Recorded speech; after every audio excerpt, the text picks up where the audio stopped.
আসসালামু আলাইকুম। আমি আসলাম গরিবের বুক মিজানের হোটেলে চলে আসলাম।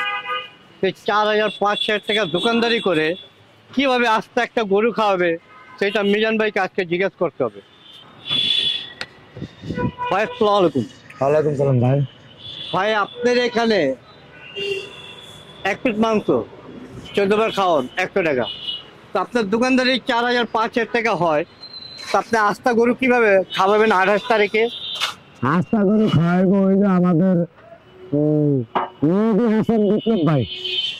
মানে আপনি না, তো এত ইউটিউবে ফেসবুকে দেখতেছি মিজান ভাই 28 তারিখে দাওয়াত দিল একটা আস্তা গরু, কালো গরু। কি কালো? হ্যাঁ ওই যে গরু না, লগে খাসিও আছে।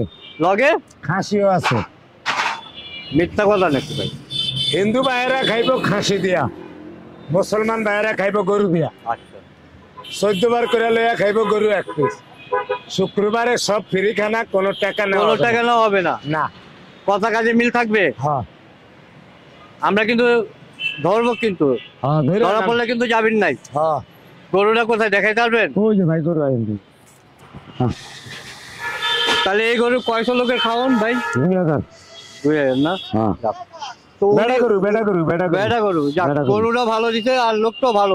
তো সে আপনাকে দিল কেন? অন্য অনেক জায়গায় ছিল, যেমন এতিমখানা ছিল, মাদ্রাসা ছিল, মাজার ছিল, মসজিদ ছিল, ওখানে তো দিতে পারতো, আপনাকে দিল কেন?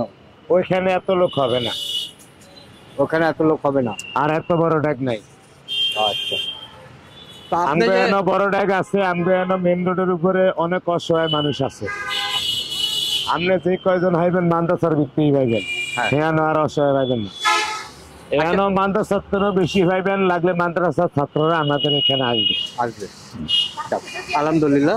আচ্ছা, আপনি যে খাওয়াচ্ছেন আপনার বেনিফিটটা? আমি খাওয়াই না তো, খাওয়াই আল্লাহ উসিলা, আমি টিয়া দেয় পাবলিকে। আচ্ছা, আপনি যেমন আমার মেহেদী হাসান বিপ্লব ভাই টিয়া দিছে, খাওয়াইবা আল্লাহ উসিলা, আমি না মামা।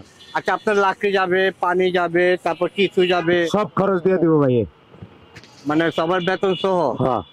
আলহামদুলিল্লাহ, যাক, ঠিক আছে।